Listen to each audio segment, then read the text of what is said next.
En aquel tiempo, llamó Jesús de nuevo a la gente y les dijo: escuchad y entended todos, nada que entre de fuera puede hacer al hombre impuro.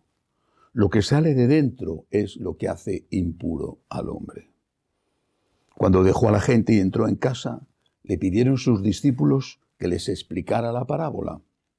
Él les dijo: ¿también vosotros seguís sin entender? ¿No comprendéis? Nada que entre de fuera puede hacer impuro al hombre, porque no entra en el corazón, sino en el vientre, y se echa en la letrina.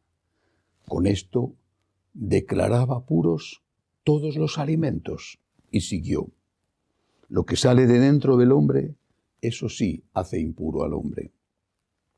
Porque de dentro del corazón del hombre salen los pensamientos perversos, las fornicaciones, robos, homicidios, adulterios, codicias, malicias, fraudes, desenfreno, envidia, difamación, orgullo, frivolidad.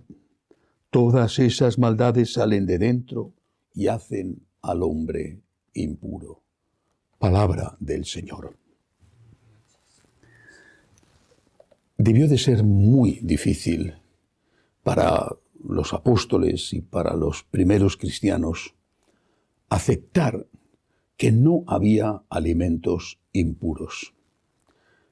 Esto para nosotros es normal, pero somos cristianos de 2000 años de historia.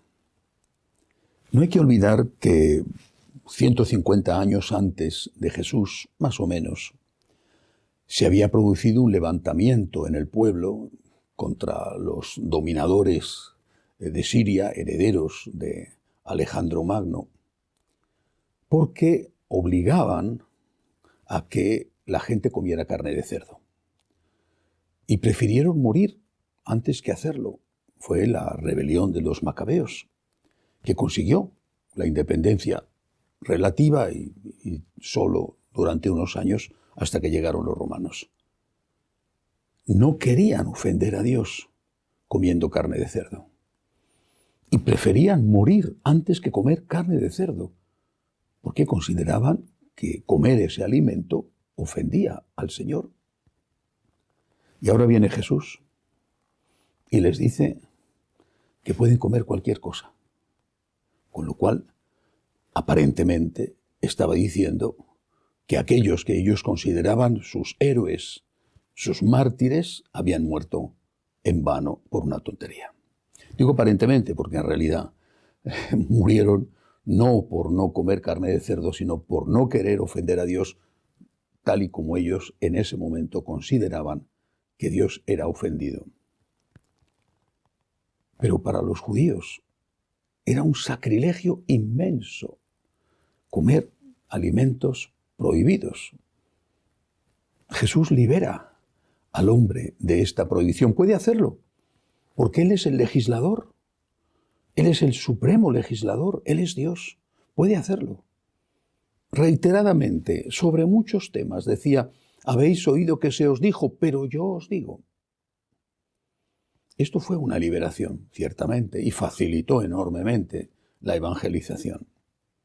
Pero no hay que creer, no hay que pensar que los mandatos de Jesús eran más suaves que los mandatos de los judíos.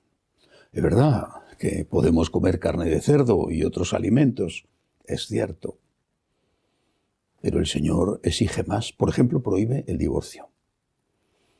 Y además prohíbe los malos pensamientos.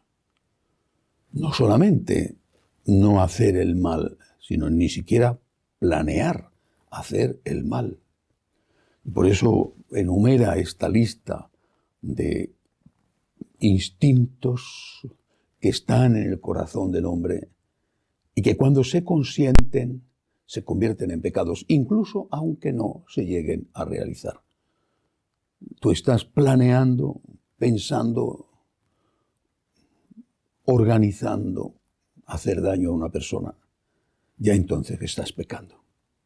Por eso siempre la moral católica ha sido la más exigente, la más elevada, porque te exige la perfección, que es la medida de Dios, y te la exige porque te da la gracia y la fuerza para cumplirla.